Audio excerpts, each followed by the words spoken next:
वचन पढ़ेंगे यिर्मयाह की पुस्तक 9 का 23 और 24। यिर्मयाह की पुस्तक अध्याय 9 का 23 और 24। Book of Jeremiah chapter 9 verse 23 verse 24।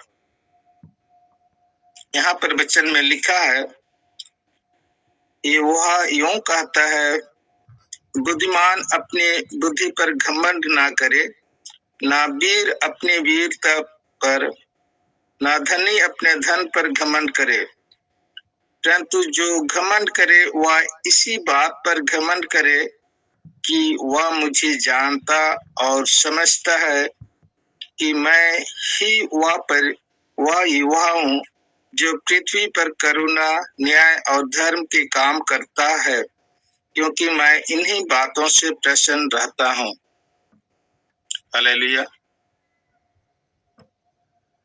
प्रियो, इस सवेरे के समय में हम लोग परमेश्वर की उपस्थिति में हैं और परमेश्वर कौन है, क्या है और क्या पसंद करता है, नहीं करता है, उसके बारे में अभी हम लोग मनन कर रहे हैं। और जब तक हम लोग परमेश्वर को नहीं जानेंगे कि वो क्या है, तब तक हम लोग उस परमेश्वर के नजदीक नहीं जा सकते हैं। और जब तक हम लोग परमेश्वर क्या पसंद करता है, नहीं करता है, उसको नहीं जानेंगे, नहीं समझेंगे, तब तक हम लोग परमेश्वर को प्रसन्न भी नहीं कर सकते हैं। और जब हम लोग अपने जीवन में अपनी गलतियों के प्रति पश्चाताप नहीं करते हैं, अपने किए हुए कामों से बैर नहीं करते हैं, अपने जीवन से जब तक हम लोग नहीं टूटते हैं, तब तक हम लोग परमेश्वर के नजदीक भी नहीं जा सकते हैं। आप लोगों को याद है, बूढ़ा पुत्र के पास में बहुत रुपया और धन संपत्ति था। जब तक पैसा रहा, धन था, तब तक पिताजी को पिताजी नहीं समझा, माँ को माँ नहीं समझा, अपने पिताजी भाई को भाई नहीं समझा और घर से निकलकर घूमने चला गया, दूर देश, विलासिता का जीवन जिया, ऐशो आराम का जीवन जिया। लेकिन जिस दिन सब खत्म हो गया तो आप लोग जानते हैं उसका जीवन कैसा था। टूट गया, सबसे घृणा करने लगा, बेकार मैंने ये किया, बेकार बेकार बेकार, और अंतिम में सुअर चराना पड़ा और उनके साथ में सोना पड़ा और वो लोग जो खाता था उसी को खाना पड़ा। इतना टूट गया, इतना धनी परिवार का लड़का इतना गिर गया। उसी प्रकार हमारे जीवन में जब तक नहीं होता है, हम उस टर्निंग पॉइंट पर जब तक हम लोग नहीं आते हैं, तब तक परमेश्वर के काम को अपने जीवन में हम लोग नहीं देख सकेंगे। इसीलिए अब भी समय है प्रियो, इस सवेरे के समय में, कि हम उस सच्चाई को जाने, उस सत्य को जाने, इस जो प्रभु यीशु मसीह ने इस संसार पर जन्म लेने के समय से लेकर मरने तक, प्रभु यीशु मसीह के जन्म से लेकर मरण तक एक बात दोहराई गई, और वो क्या है? सभी मनुष्यों के लिए सत्य। तो वो सत्य क्या है? आज हम लोग उस सच्चाई को जानने समझने के लिए हम लोग मनन करेंगे। इसीलिए शुरू में हमने वचन को पढ़ा, यिर्मयाह की पुस्तक अध्याय 9 का 23-24 में, कि धन संपत्ति से परमेश्वर को हम नहीं पा सकते हैं, ना अपनी ताकत से हम लोग परमेश्वर को पा सकते हैं, ना अपनी बुद्धि से पा सकते हैं, नहीं पा सकेंगे। लेकिन जब हम अपने जीवन में टूट जाएंगे, अपनी गलतियों के प्रति, अपने पापों के प्रति जब हमारे जीवन में तकलीफ आएगी, तब हम लोगों को समझ में आएगा कि क्यों ये सब हो रहा है। साधारण सा कहावत है, जिसके पैर में जब तक कांटा न पड़े तब तक उसको पैर की दर्द महसूस नहीं होती है।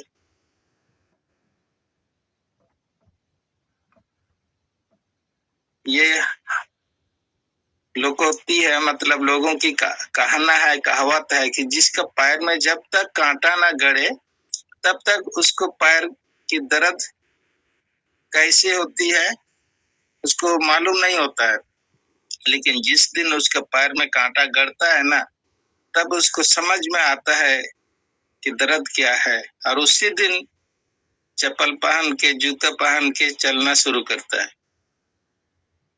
उसे ही हमारे जीवन में भी होना चाहिए प्रिय, इस सवेरे के समय में, कि जब तक हमारे जीवन में इस प्रकार की बातों को हम लोग नहीं जानेंगे, नहीं समझेंगे, परमेश्वर को कैसे जान सकते हैं। आइए हम लोग वचन पढ़ेंगे। और आज का मेरा प्रचार का विषय है, सत्य क्या है, सच्चाई क्या है। और उससे पहले और एक उदाहरण आप लोगों को बता रहा हूं। हमारे भारत देश में आधार कार्ड कब लागू हुआ, आप लोगों को मालूम है?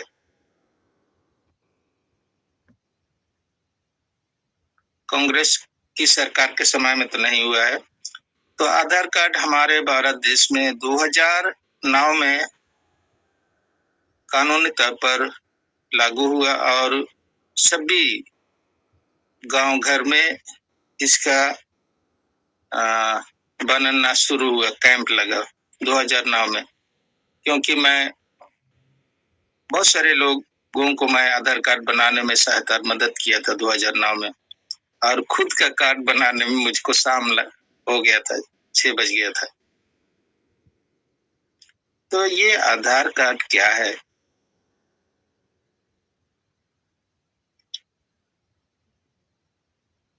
ये एक सच्चाई है, ये एक भविष्यवाणी है। अगर आप लोगों को बता रहा हूं तो ये इसके बारे में भी हम लोगों को समझना चाहिए। और जब तक हम लोग इसको नहीं समझेंगे तब तक हम लोग किसी को समझा भी नहीं सकते हैं।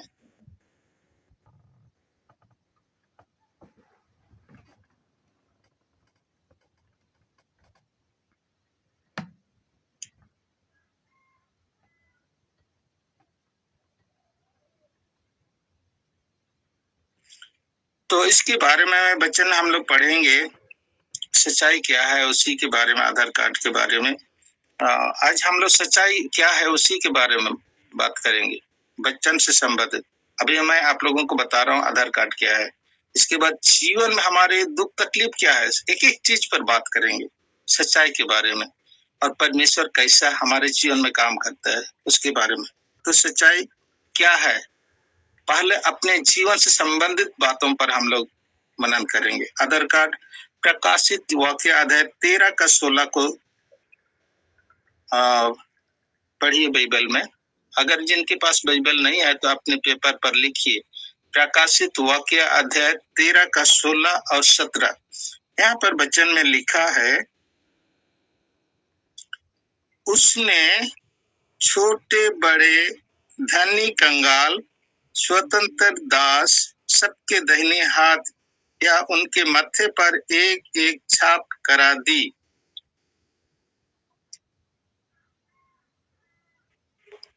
कि उसको छोड़ जिस पर छाप अर्थात उस पशु का नाम या उसके नाम का अंक हो, कोई लेन देन ना कर सके। 18 में लिखा है, ज्ञान इसी में है जिससे बुद्धि हो वह इस पशु का अंक जोड़ ले, क्योंकि मनुष्य का अंक है और उसका अंक 666 है। इसको मैंने पहले भी बताया था, फिर आज दोहरा रहा हूं। इसलिए दोहरा रहा हूं कि हम सच्चाई को जाने।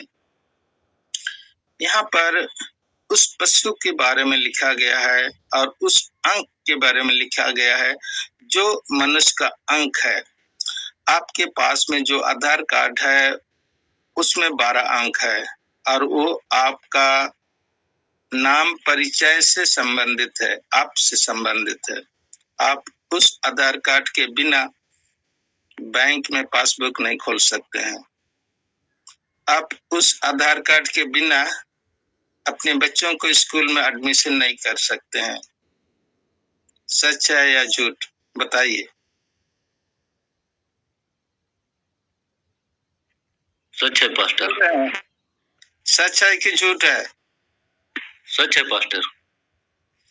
ये मैं तो नहीं बोल रहा हूँ, बाइबल में लिखा है भाई, हाँ कि नहीं? और ये भविष्यवाणी कब पूरी हुई? 2009 में। हम लोग जिस युग में जी रहे हैं उसी समय पर यह भविष्यवाणी पूरा हुआ। लिखा तो हजारों वर्षों पहले लिखा हुआ था, लेकिन पूरा हुआ तो हमारे जीवन काल में ना। फिर भी प्रियो, हम लोग अब तक परमेश्वर के क्यों नहीं जान रहे हैं? कल पूजा हुआ देश भर में, शिव पूजा, सब कोई अपना अपना देवी देवता का पूजा अर्चन करने लगे। ऐसे कामों से परमेश्वर क्या आप चाहते जान रहे हैं? खुश होगा, दुख होगा, क्योंकि परमेश्वर चाह रहा है कि परमेश्वर, उस सच्चे परमेश्वर की पूजा करे, मनुष्य आराधना करे, उसकी स्तुति करे। और हम लोग परमेश्वर को गुस्सा दिलाने के लिए दूसरी तरफ हम लोग दौड़ रहे हैं। तो उस पिताजी को कितना दुख हो रहा होगा जब बूढ़ा पुत्र कि अपने पिताजी के घर से निकला। उस परमेश्वर को कितना दुख हो रहा होगा अभी, जो अपने स्वरूप में हम सभी मनुष्यों को बनाया। हालेलुया। इसलिए हम लोगों को अभी इसको समझना जानना जरूरी है कि यहाँ पर लिखा है वचन में कि उस अंक के बिना कोई लेन देन नहीं कर सकता है। और ये शैतान का एक चाल है जो हमारे जीवन को केंद्रित करने की कोशिश करने का एक साजिश है। दूसरी उदाहरण बता रहा हूं।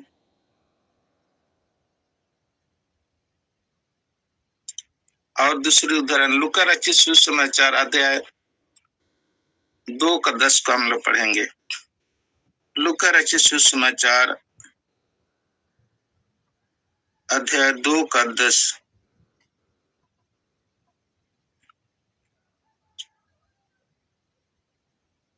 लूक चैप्टर 2 वर्स 10 वचन में लिखा है यहाँ पर, तब स्वर्गदूत ने उससे कहा, मत डर, क्योंकि देखो मैं तुम्हें बड़े आनंद का सुसमाचार सुनाता हूँ जो सब लोगों के लिए होगा। हालेलुया। ये स्वर्गदूत ने कहा उन गड़ेरियों से जब यीशु का जन्म हुआ और गड़ेरिये मैदान में अपनी भेड़ों को चरा रहे थे। हालेलुया।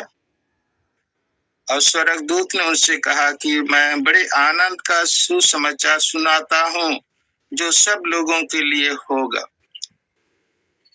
मसीह में प्रिय भाइयों और बहनों, अब हम लोग बात करेंगे। मैं पूछ रहा हूँ, यहाँ जितने भी आप लोग गूगल मीट में जुड़े हैं, आपका जन्म कितना ईस्वी सन में हुआ था बताइए। अपने अपने जितने भी आप लोग सुन रहे हैं, आप लोगों का कौन सा ईस्वी सन में जन्म हुआ था याद कीजिए। और मैं दूसरा को प्रश्न कर रहा हूँ, क्या आपका जन्म ईस्वी सन से पहले हुआ था, ईस्वी सन पूर्व या ईस्वी सन बाद? बताइए।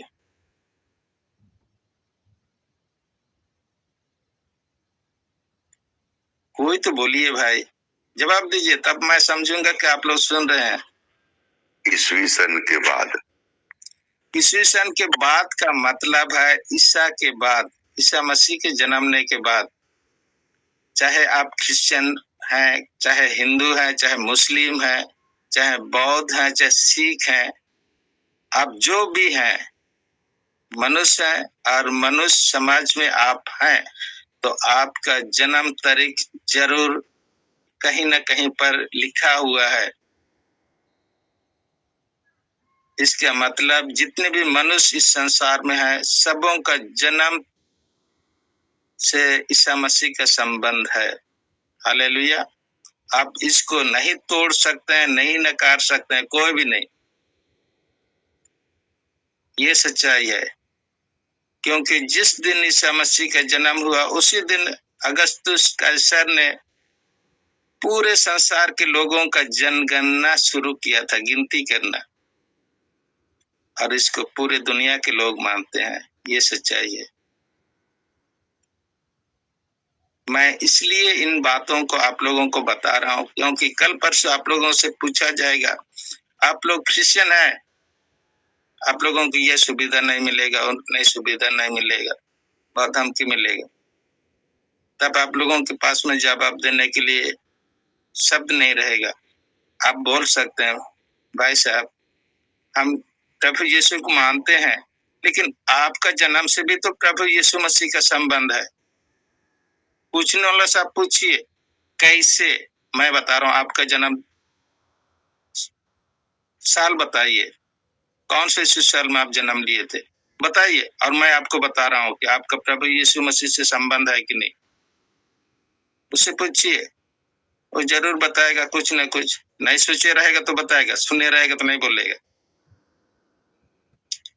वो बोलेगा मेरा जन्म इतना साल में हुआ था, ईस्वी सन के बाद की पहले बोली, हंस जाएगा उसी में, क्योंकि ईस्वी सन के बाद ईसा मसीह के जन्मने के बाद। ये सच्चाई है। कोई भी मनुष्य प्रभु यीशु मसीह के नाम से हम लोग आज छूते नहीं है, अलग नहीं है, जुड़ा हुआ है, चाहे प्रभु यीशु पर विश्वास करता हो या ना करता हो। हालेलुया। ये सच्चाई है। इसीलिए हम लोगों को सभी मनुष्यों के लिए प्रार्थना करना चाहिए कि उनको भी परमेश्वर मन फिराव का अनुग्रह को दे। हालेलुया। आज हम लोग सच्चाई के बारे में बात कर रहे हैं, मनन कर रहे हैं। दूसरी बात आप लोगों को फिर आप लोगों के पास में मैं ले चलता हूँ प्रभु यीशु मसीह ने सच्चाई के बारे में। और एक बात, जब ये तो जन्म के समय में प्रभु यीशु मसीह ने अपने सच्चाई के बारे में स्वर्गदूतों ने बताया। अब प्रभु यीशु मसीह के मरने से पहले प्रभु यीशु मसीह ने क्या कहा था सच्चाई के बारे में, आइए उस वचन पर भी हम लोग मनन करेंगे। फिर सच्चाई को डिटेल से आज हम लोग पूरा अच्छी तरह से समझने की कोशिश करेंगे। यूहन्ना रचित सुसमाचार अध्याय 18 का 36, 37, 38 हम लोग देखेंगे। Book of John chapter 18 verse 26, 7, 8। Book of John chapter 18 verse 36, 37, 38। हालेलुया। आइए हम लोग उस वचन पर हम लोग मनन करेंगे, जिस वचन के बारे में प्रभु यीशु मसीह ने कही थी।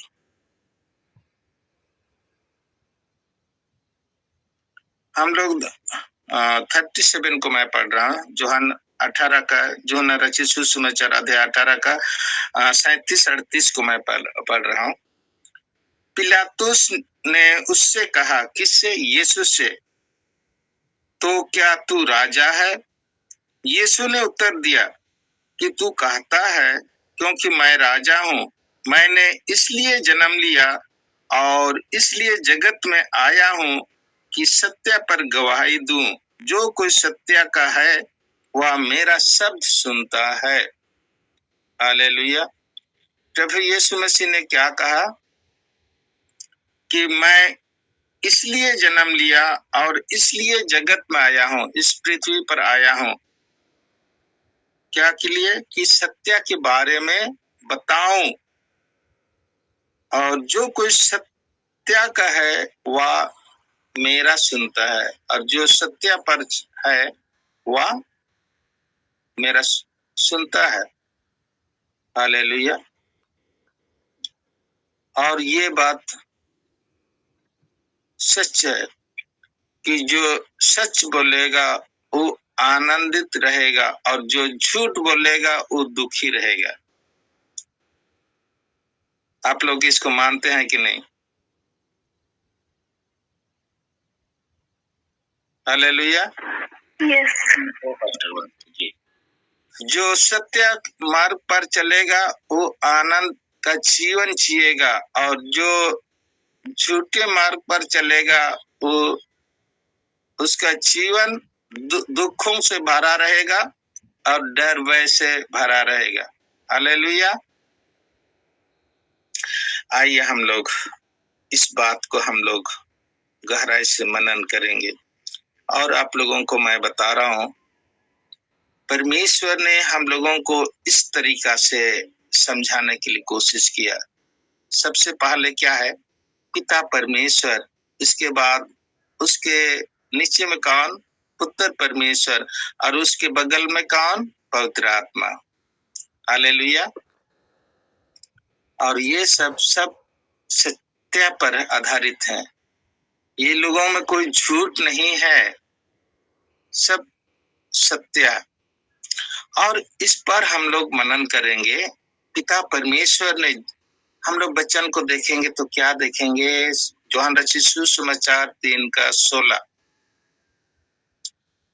कोई बाइबल आप लोगों के पास में है? यूहन्ना रचित 3:16 को देखिए तो क्या लिखा है? क्योंकि परमेश्वर ने जगत से ऐसा प्रेम रखा कि उसने अपना एकलौता पुत्र दे दिया, ताकि जो कोई उस पर विश्वास करे वह नष्ट न हो परंतु अनंत जीवन पाए। आमीन। आमीन। परमेश्वर क्या चाहता है? कि परमेश्वर चाहता है कि एक भी मनुष्य नष्ट ना हो। हालेलुया। क्योंकि सभी मनुष्यों को प्रभु यीशु मसीह के नाम के साथ में जोड़ दिया है। अभी हमने वचन में सुना, पढ़ा, समझा भी। कोई भी मनुष्य आज छूता नहीं है जिसका नाम यीशु के साथ में नहीं जुड़ा हुआ है। ऐसा कोई मनुष्य होगा जो इस संसार में कि उसका नाम यीशु के साथ में नहीं जुड़ा है?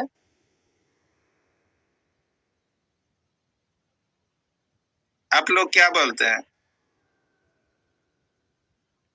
अभी तो मैंने बताया कि उसका जन्म तारीख के साथ तो यीशु का नाम जुड़ा हुआ है। ईस्वी सन क्या है? ईसा मसीह के बाद, तो उनकी जन्म तारीख के साथ तो जुड़ा हुआ है ना। परमेश्वर यहाँ पर वचन में लिखा है कि क्योंकि परमेश्वर ने जगत से ऐसा प्रेम रखा, सभी मनुष्यों से ऐसा प्रेम रखा कि अपने प्रिय पुत्र यीशु का नाम सभी मनुष्यों के साथ में जोड़ दिया है। अद्भुत तरीका से, जिसको कोई सोच और समझ नहीं सकता है। और उसने अपना एकलौता पुत्र दे दिया इस संसार के मनुष्यों के पाप का दंड चुकाने के लिए, और इस संसार के मनुष्यों को सत्य का मार्ग बताने के लिए, ताकि जो कोई उस पर विश्वास करे, किस पर? प्रभु यीशु मसीह पर, वह नाश ना हो परंतु आनंद जीवन पाए। हालेलुया। जो कोई प्रभु यीशु मसीह पर विश्वास करेगा वह नाश ना हो परंतु आनंद जीवन पाए। आप लोग इस बात को भी आप लोगों को समझा रहा हूं। जब भी कोई बीमार होता है या किसी को दुष्ट आत्मा पकड़ता है, तब आप लोग बोलते हैं या फोन करते हैं, पास्टर जी। हाँ बोलो, क्या बात है? हाँ पास्टर जी, हमको ऐसा लग रहा है, मेरे घर में ऐसा समस्या हो गया। क्या हो गया? फलना को दुष्ट आत्मा पकड़ लिया। तब प्रभु के दास पास्टर क्या करते हैं? प्रार्थना करते हैं। किसके नाम से? यीशु मसीह के समर्थी नाम से बुरी आत्मा, दुष्ट आत्मा निकल जा, और दुष्ट आत्मा निकल जाता है और आदमी भला चंगा हो जाता है। तो किसके नाम से हो रहा है? यीशु के नाम से ना, कि पास्टर के नाम से? यीशु के नाम से हो रहा है भाई और बहनों। ये सच्चाई है। और वचन में परमेश्वर चाहता भी है कि कोई भी मनुष्य नष्ट ना हो, परंतु आनंद जीवन को पाए, छुटकारा पाए, चंगाई पाए। और छुटकारा और चंगाई पाने के लिए हम लोगों को यीशु पर विश्वास करना होगा, अपना सब कुछ छोड़कर। हालेलुया। आइए हम लोग फिर आगे हम लोग मनन करेंगे। देखिए, परमेश्वर चाहता है मनुष्य को सभी तरह से सुख शांति देने के लिए। अभी तक हमने वचन में पढ़ा है कि परमेश्वर चाहता है, लेकिन हम मनुष्य क्या करते हैं? जब मनुष्य के पास में पैसा हो जाता है, धन संपत्ति हो जाता है, उसका शरीर थोड़ा ताकत और बल उसका शरीर में रहता है, तब अपने आप को औरों से ताकतवर समझने लगते हैं और आज्ञा का उल्लंघन करके अपनी इच्छा के अनुसार चलना शुरू कर देते हैं। फिर चलते चलते एक दिन ऐसा समस्या आ जाता है कि सब कुछ खत्म हो जाता है। ताकत भी कितना दिन है, जवानी आज नहीं तो कल तो चला जाएगी ना, 2 दिन की जवानी है। शरीर भी जवाब देने लगता है, पैसा भी खत्म हो जाता है। तब जीवन में क्या आता है? बेचैन, मन की शांति नहीं, रात को सोते हैं, नींद नहीं, पैसा नहीं है, बच्चों की पढ़ाई लिखाई का खर्चा नहीं है। फिर लोगों के साथ में, कितने लोगों के साथ में धोखा किया है, तो जीवन में डर लगने लगता है और पूरा जीवन हताश हो जाते हैं। इसके बाद में पूरा जीवन टूट जाते हैं और अकेले में बैठकर रोने लगते हैं। इसी को बोलते हैं टूटापन। जब तक कोई मनुष्य इस पॉइंट तक नहीं पहुंचता है, तब तक कैसे वापस आ सकता है? नहीं आएगा। अभी आप लोग वचन सुन रहे, जिनके पास में धन संपत्ति है, वचन के अनुसार रहो ना जी। थोड़ा शाम को प्रार्थना करो। टाइम नहीं है पास्टर जी, टाइम रहता तो हम लोग करते ना, बैठते ना, वचन सुनते। टाइम नहीं है भाई। जिनके पास में पैसा है, धन संपत्ति है, शरीर में ताकत है, उनके लिए टाइम नहीं रहता है। लेकिन जिस दिन शरीर भी जवाब देने लगता है, पैसा भी खत्म हो जाता है और जीवन में दुख तकलीफ आकर भर जाते हैं, पाप का गठरी, पाप का घड़ा उसके मुंह तक भर जाता है, उस दिन परमेश्वर को ढूंढने लगते हैं, खोजने लगते हैं, अच्छे अच्छे पास्टरों को की खोज करने लगते हैं। कौन से पास्टर से संपर्क करे जो प्रार्थना करे कि हमारा घर का समस्या का समाधान हो। हालेलुया। ये सच्चाई है। परमेश्वर के विरोध में चलने से भी सच्चाई को पाते हैं हम लोग। आप लोग बताइए सुनने वाले, ये सच है या झूठ है? सत्य है पास्टर। सच है पास्टर। हाँ। इसके बाद में जो होता है, हम लोग परमेश्वर के नजदीक में आते हैं। दूसरी ओर सत्य परमेश्वर है, प्रभु यीशु मसीह है, पवित्र आत्मा है। अगर हम लोग सत्य पर ही चलते हैं, बने रहते हैं, तो हमारे जीवन में क्या है? सुख शांति, आशा और आनंद भरे रहता है। अपने जीवन में कहीं भी जाते हैं हमको डर भर नहीं लगता है। क्यों? कि परमेश्वर हमारे साथ में है। परमेश्वर हमारी रखवाली करता है। देखभाल करता है, हम लोग उस पर पूरा भरोसा रखते हैं। इसीलिए परमेश्वर के वचन के अनुसार चलने वाले दुख में, सुख में, गरीबी में और बीमारी में भी खुश रहते हैं। हालेलुया। आइए हम लोग हमारे भारत देश की संविधान को हम लोग देखेंगे, हमारे गांव घर के ग्राम सभा पंचायत को हम लोग देखेंगे, और हमारे नेताओं का और पुलिस प्रशासन का प्रणाली को हम लोग देखेंगे, नियम प्रणाली को। हमारे भारत देश के नियम कानून किस पर आधारित है, ये भी इसी प्रकार है। कैसे हम लोग देखेंगे, नेतागण, विधानसभा या लोकसभा के नेतागण जिनको हम चुनते हैं उनको बोलते हैं चुने हुए लोग या निर्वाचित लोग। निर्वाचित मतलब हम लोग वोट देते हैं और जिनको बहुमत मिलता है वो लोग विधानसभा या लोकसभा में जाने का और बोलने का उनको अधिकार मिलता है। सीधी सी बात है, हाँ कि नहीं? हम लोग वोट देते हैं तब पब्लिक बहुमत से उनको हम लोग चुनते हैं। दूसरी ओर एग्जीक्यूटिव, पुलिस प्रशासन, ये लोग अपने पढ़ाई लिखाई के द्वारा एग्जाम देते हैं और उस पद पर आते हैं। उनको हम लोग पब्लिक उनको वोट देकर नहीं चुनते हैं, वो लोग अपने ही दिमाग से, अपने ही बुद्धि बल से पुलिस प्रशासन में जाते हैं। और नेता लोग नियम कानून बनाते हैं और उसका अध्ययन करते हैं, पुलिस प्रशासन उसका प्रैक्टिस करते हैं, उसको देखभाल करते हैं, कहाँ हो रहा है नहीं हो रहा है। फिर जुडिशियल होता है, न्यायपालिका। न्यायपालिका इसकी पूरा निगरानी करते हैं। और यहाँ पर झूठ और सच दोनों यहाँ पर भी है। नेतागण लोग अगर पब्लिक के लिए अच्छा नियम है तो उसको कभी कानून में पास नहीं करता है, क्योंकि उसमें उन लोगों का दोनों तरफ से फायदा होना चाहिए।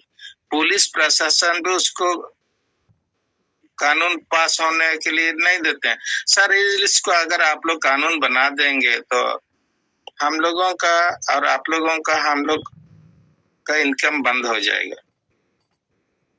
इसीलिए कुछ कुछ कानून जानते हुए उसका कानून नहीं बनता है। जैसे हमारे झारखंड में अगर देखेंगे तो बालू का अभी तक कहीं पर कानून बना है, तो उसका केवल यही होता है कि अवैध तरीके से बालू का लेन देन हो रहा है। लेकिन वहां पर अगर कहीं से भी बालू का डिपो है, नदी से उठ रहा है, तो वहां पर बालू का डाक होना चाहिए, होता है। और वहां से अगर झारखंड सरकार बोल दे कि यहाँ से लाइसेंस बनेगा, जो उठाएगा उन्हीं को लेने लाने का अधिकार दिया जाएगा। लेकिन इसको अगर बना भी दिया जाए तो पीएम आवास, अबू आवास जो बांधता है गांव घर में, सब कोई वहां से बालू तो नहीं ला सकते हैं, वो लोग किसी और नदी से भी ला सकते हैं। स्कीम बनता है अबू आवास का, घर बनाने के लिए बालू का तो चाहिए, और नियम कानून को अगर इतना कड़ाई किया जाए तो क्या अबू आवास बन सकेगा गांव घर में? नहीं बन सकेगा। ये सच्चाई है कि कुछ कुछ ऐसे समस्या है, ऐसी दिक्कत है जिसको आम पब्लिक और हम लोग नहीं समझ सकते हैं। बचपन में हम लोग आज अच्छी तरह से समझें कि जो सच्चाई है उस सच्चाई को हम लोग समझें। मैं आप लोगों को इधर उधर से घुमा के बताने के लिए इसलिए कोशिश कर रहा हूं कि हम लोग उस सत्य परमेश्वर को जाने जो प्रार्थना को सुनता है। अगर हम लोग सत्य पर नहीं चलेंगे तो परमेश्वर हमारी प्रार्थना को नहीं सुनेगा। उस बात को भी हम लोग मनन करेंगे।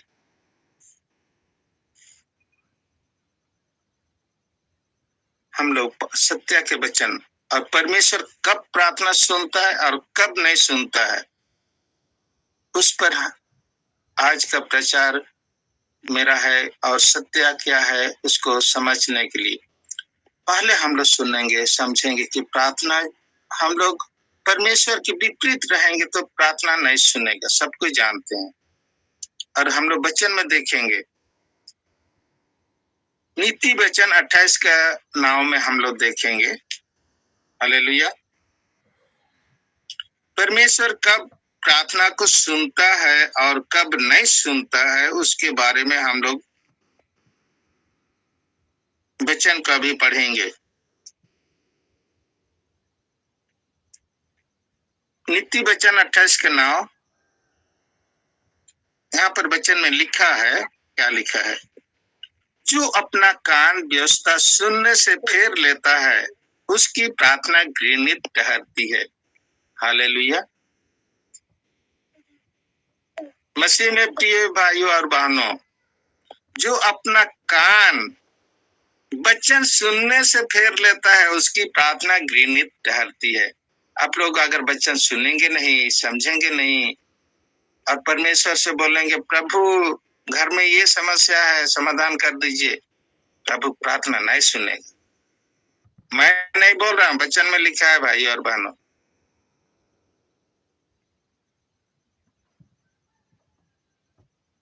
भजन संहिता 66 का 8 किसी को मिलता है तो पढ़िए, तो हम लोग अच्छी तरह से समझने की कोशिश करेंगे। भजन संहिता 66 का 8। हे देश देश के लोगों, हमारे परमेश्वर को धन्य कहो और उसकी स्तुति में राग उठाओ। आमीन। हालेलुया।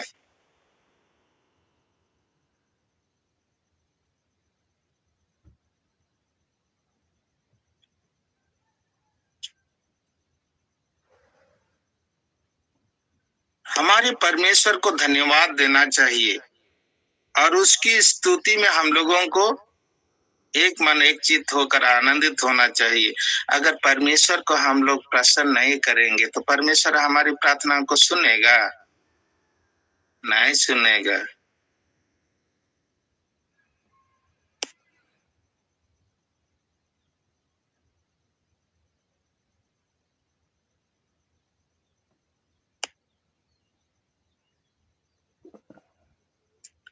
मीका 3 का 4, मीका रचित मीका की किताब अध्याय 3 के 4 को हम लोग पढ़ेंगे तो यहाँ पर क्या लिखा है? मीका की पुस्तक अध्याय 3 का 4, यहाँ पर वचन में लिखा है, आप लोग पढ़िए। यह सब उस अति सुंदर वैसे मीका की पुस्तक 3 का 4।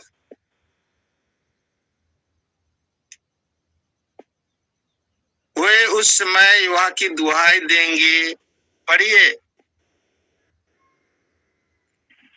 वे उस समय यहोवा की दुहाई देंगे, परंतु वह उनकी ना सुनेगा, वरन उस समय वह उनके बुरे कामों के कारण उनसे मुंह मोड़ लेगा। आमीन। आमीन। हालेलुया। अगर हम लोग वचन को नहीं सुनेंगे और परमेश्वर के नियम के अनुसार नहीं चलेंगे और अपनी दुख तकलीफ में परमेश्वर से प्रार्थना कराएंगे और करेंगे भी तो परमेश्वर प्रार्थना नहीं सुनेगा।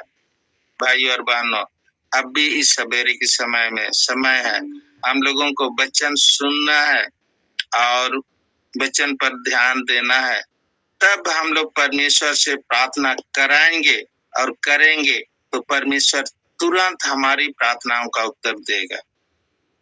हालेलुया। हालेलुया। ये सत्य है।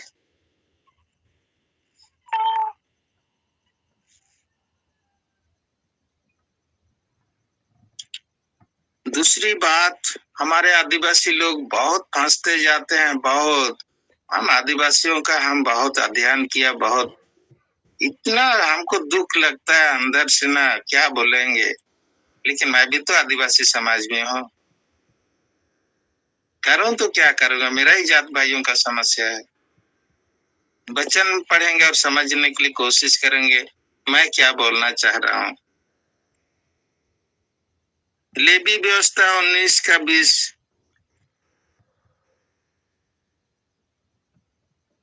लैब व्यवस्था अध्याय 19 का 20 को हम लोग पढ़ेंगे।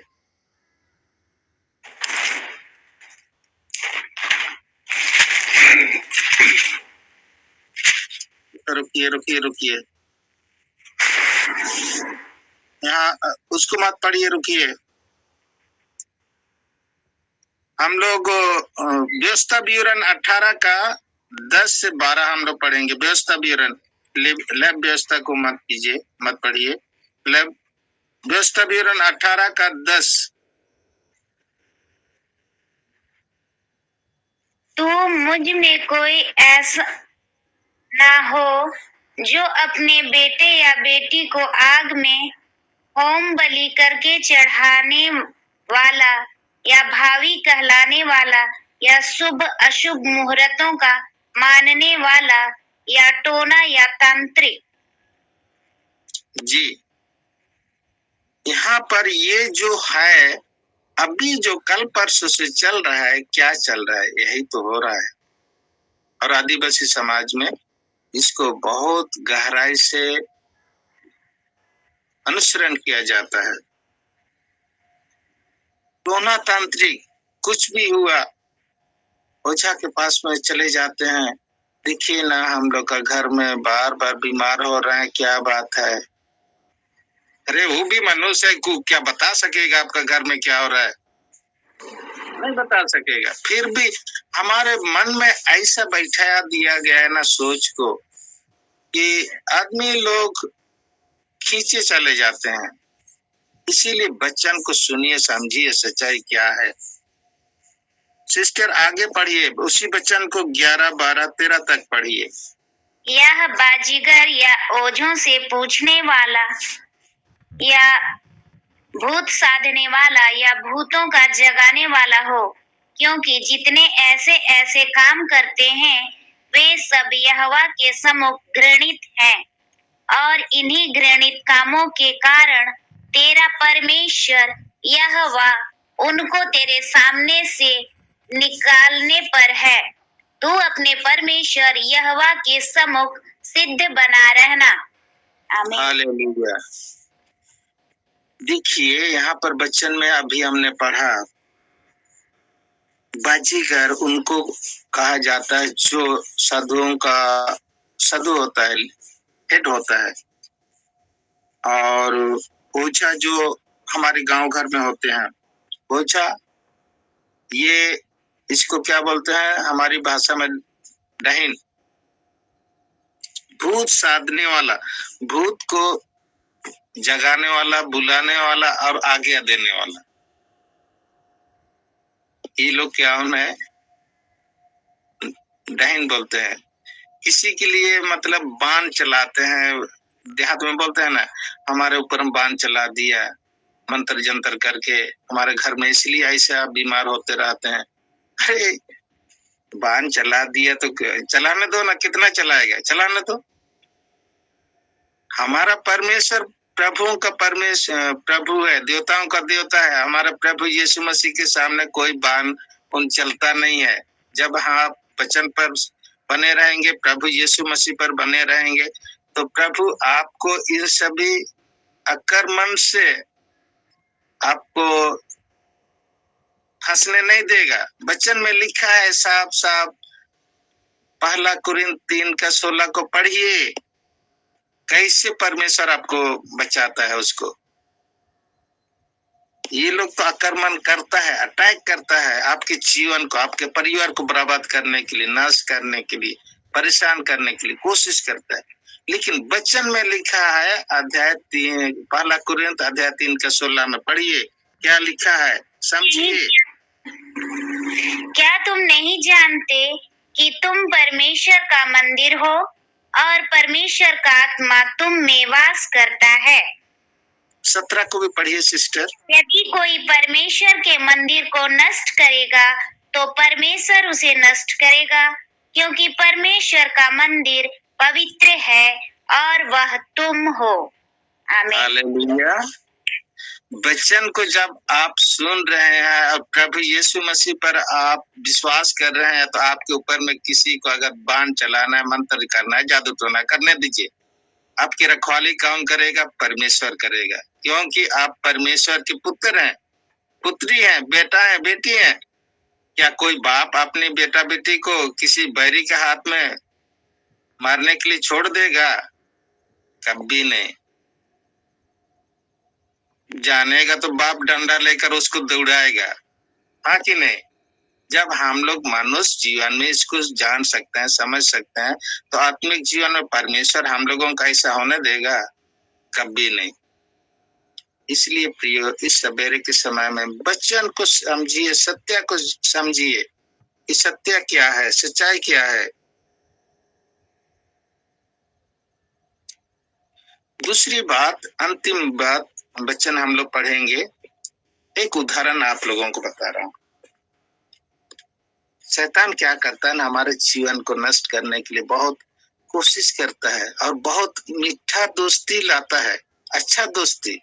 एक उदाहरण का आप लोगों को बता रहा हूं। दो व्यक्ति थे, बहुत अच्छा दोस्त। मान लिया एक का नाम था राम, दूसरे का नाम था सामू। दोनों बहुत अच्छा दोस्त थे।